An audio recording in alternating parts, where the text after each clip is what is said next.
কি দেখতে পাচ্ছেন? বাবুই পাখির বাসা? অবশ্যই। কত কিউট কিউট দুটো পাখি। আর এইটা হলো আমার বাবুই পাখির বাসা। দেখতে সুন্দর না? ইয়াস।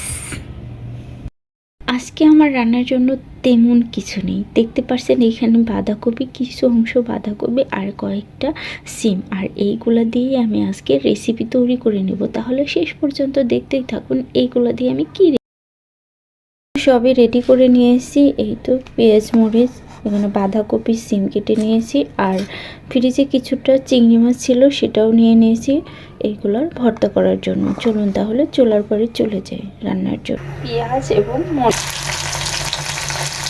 পেঁয়াজ মরিচ এবং সামান্য লবণ দিয়ে ভালোভাবে ফ্রাই করে নেব।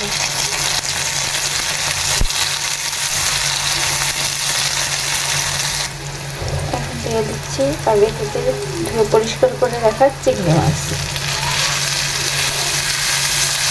ভেজে নিচ্ছি।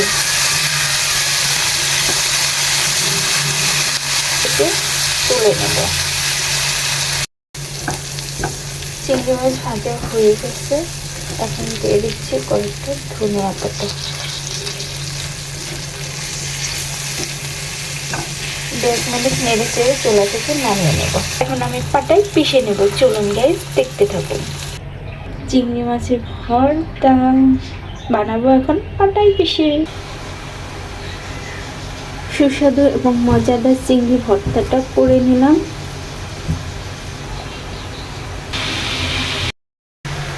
সিম আর বাঁধাকপি ভেজে নিচ্ছি।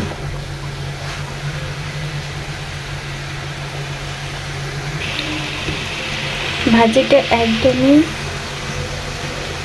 ভাজা শেষ। এখন দিয়ে দিলাম ধনিয়া পাতা দিয়ে 2 মিনিট। বাঁধাকপিটা একদমই ভাজা হয়ে গেছে, বাটি করে নিয়েছি। আর সেই সাথে একটা জান্নাতি মাছ ফ্রাই করে নিচ্ছি। বলুন তো জান্নাতি মাছ বলতে আমি কোন মাছটাকে বুঝিয়েছি? কে বলতে পারে? দেখ গাইস, আজকের আয়োজনে খুব বেশি কিছু ছিল না, সামান্য কিছু আয়োজন। দেখতেই পারছেন আমি একটা জান্নাতি মাছ ফ্রাই নিয়েছি, সাথে ছিল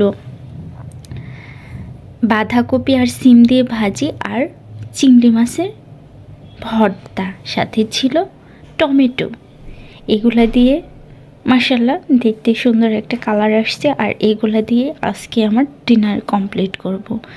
সবাই ভালো থাকবেন, সুস্থ থাকবেন। আল্লাহ হাফেজ।